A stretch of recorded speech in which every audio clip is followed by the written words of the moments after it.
2000 সালে প্রেসিডেন্ট পদে ক্ষমতা নেয়ার টানা 2 যুগ পর সিরিয়ায় বাশার আল আসাদের পতন হয় গেল বছরের 8 ডিসেম্বর। স্বৈরাচারী শাসককে ক্ষমতাচ্যুত করার 1 মাস অতিবাহিত হলেও সিরিয়ার রাজনৈতিক ভবিষ্যৎ নিয়ে স্বস্তিতে নেই দেশটির জনগণ।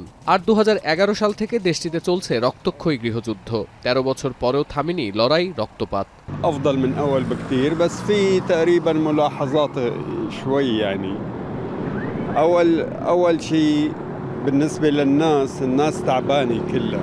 رحل بشار الأسد ولكن أعتقد أن النظام السوري لا زال باقيا، لم تسقط منظومته الأمنية. هناك حكومة جديدة في البلاد مصنفة على لوائح الإرهاب والعقوبات الدولية. এমন পরিস্থিতিতে সিরিয়ার রাজনৈতিক ব্যবস্থার সংস্কার, অর্থনৈতিক পুনর্গঠন ও মানবিক সংকট থেকে পরিত্রাণকেই গুরুত্বপূর্ণ চ্যালেঞ্জ হিসেবে দেখছেন বিশেষজ্ঞরা। বিশেষ করে দেশটির ওপর আরোপিত পশ্চিমা নিষেধাজ্ঞা তুলে নেওয়ার ওপর গুরুত্ব দিচ্ছেন তারা। বুধবার ফ্রান্সের পররাষ্ট্র দপ্তর জানায়, ইউরোপীয় ইউনিয়ন যদি ধীরে ধীরে সিরিয়ার ওপর নিষেধাজ্ঞা তুলে নেয় তাহলে মানবিক সহায়তা পাঠানোর পথ সুগম হবে। আর নিষেধাজ্ঞা পুরোপুরি তুলে না নিলেও গেল সোমবার মানবিক সহায়তার প্রশ্নে সিরিয়ার ওপর আনা কয়েকটি নিষেধাজ্ঞা শিথিলের ঘোষণা দিয়েছে যুক্তরাষ্ট্র।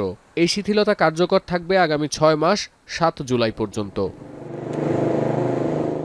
বাশার আল আসাদের পতনের পর সিরিয়ার বিমান ব্যবস্থা অকার্যকর করতে দফায় দফায় রাজধানী দামেস্কে হামলা চালায় ইসরায়েল। যদিও অবশেষে সচল হয়েছে দামেস্ক আন্তর্জাতিক বিমানবন্দরের কার্যক্রম। 13 বছর পর এই প্রথম কাতারের দোহা থেকে বেসামরিক বিমান অবতরণ করেছে দামেস্কে। এই ফ্লাইটে এমন অনেক সিরীয় নাগরিক ছিলেন যারা আসাদের পতনের পর এই প্রথম দেশে ফিরলেন। আর মঙ্গলবার সকালে আরব আমিরাতের শারজার উদ্দেশ্যে ছেড়ে গেছে বিমানবন্দরের প্রথম ফ্লাইট। أقلعت الطيارة من مطار الدوحة لوقت نزلت الطيارة بمطار دمشق، ونحن عم نهتف ونصرخ ونعيط ونحتفل بهالأيام هي. পরবর্তীতে আলেপ্পো আন্তর্জাতিক বিমানবন্দরের কার্যক্রম সচলের পরিকল্পনা হাতে নিয়েছে সিরীয় এভিয়েশন ও এয়ার কন্ট্রোল বিভাগ। 2012 সালে আসাদ রেজিমের অপশাসনের জেরে বেশিরভাগ এয়ারলাইন্স কোম্পানি দামেস্ক বিমানবন্দরে ফ্লাইট উড্ডয়ন ও অবতরণের ওপর নিষেধাজ্ঞা আরোপ করে।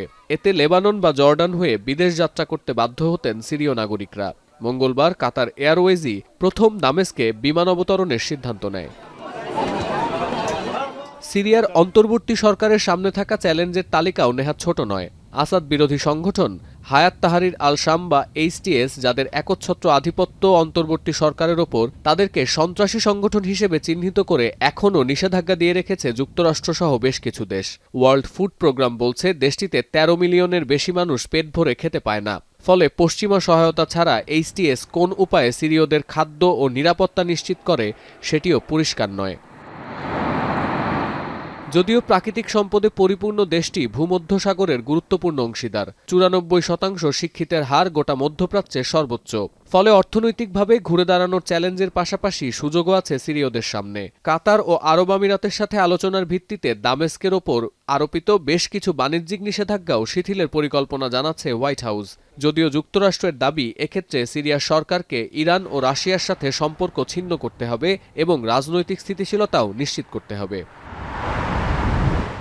আল জাজিরার প্রতিবেদন বলছে 2011 থেকে 2021 সাল পর্যন্ত সিরিয়ার রাজস্ব আয় প্রবৃদ্ধির তুলনায় 11 থেকে 5% নিচে নেমে আসে। বিশ্বের যে কোনো দেশের তুলনায় সিরিয়ার রাজস্ব আয় আশঙ্কাজনক কম। কাজেই বৈদেশিক বিনিয়োগ ছাড়া অর্থনৈতিকভাবে দেশটির ঘুরে দাঁড়ানো সহজ হবে না বলে মনে করছেন বিশেষজ্ঞরা।